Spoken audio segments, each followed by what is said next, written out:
Bonjour à tous, je suis très heureux de vous annoncer que vous êtes déjà à l'étape 4 de la définition d'une stratégie. Dans cette vidéo, nous allons passer à la phase 4 du cube stratégique aux achats, c'est-à-dire la réalisation de la synthèse stratégique. Commençons par une petite rétrospective. Vous avez tout d'abord construit votre tableau de bord qui vous permet de maîtriser tous les éléments chiffrés de votre budget achat. Puis la phase 1 du cube stratégique et la phase 2 du cube stratégique, vous avez analysé les achats en interne, aussi appelés IN, autour des 6 grands axes. Puis la phase 3, vous avez réalisé une étude externe, appelée aussi analyse OUT, dans votre entreprise autour des 6 axes de l'analyse OUT que nous avons vus précédemment. Il est donc temps de synthétiser ces informations pour les transformer en plan d'action. Le résultat de votre analyse IN va vous permettre d'identifier facilement vos forces et faiblesses.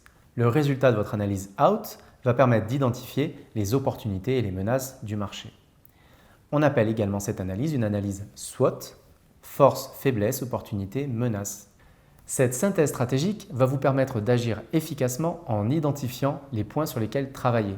La position de vos principales familles d'achat sur la matrice stratégique va vous permettre de terminer en définissant vos priorités d'action qui seront financières et organisationnelles.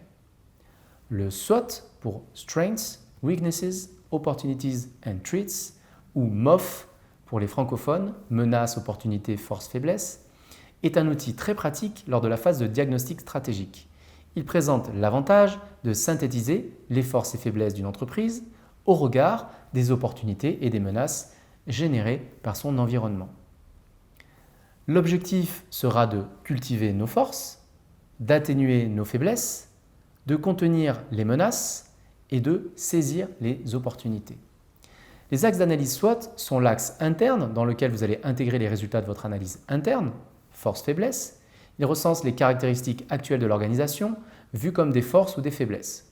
Elles concernent généralement les ressources humaines aux achats, les niveaux de formation, l'organisation achat, les savoir-faire détenus, les dépendances aux fournisseurs liées à une absence de gestion du risque, la santé financière de votre entreprise, etc. Là, on est vraiment dans des menaces.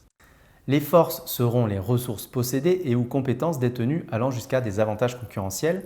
Les faiblesses seront un manque au regard d'un, voire plusieurs facteurs clés de succès ou bien face aux concurrents. Au niveau de l'analyse externe, il énumère des éléments qui ont un impact possible sur l'entreprise, comme des innovations, comme une mauvaise santé financière d'un fournisseur principal, comme des technologies de substitution, comme des attentes de consommateurs qui évoluent. Les opportunités seront comment l'environnement de l'entreprise peut présenter certaines zones de potentiel à développer.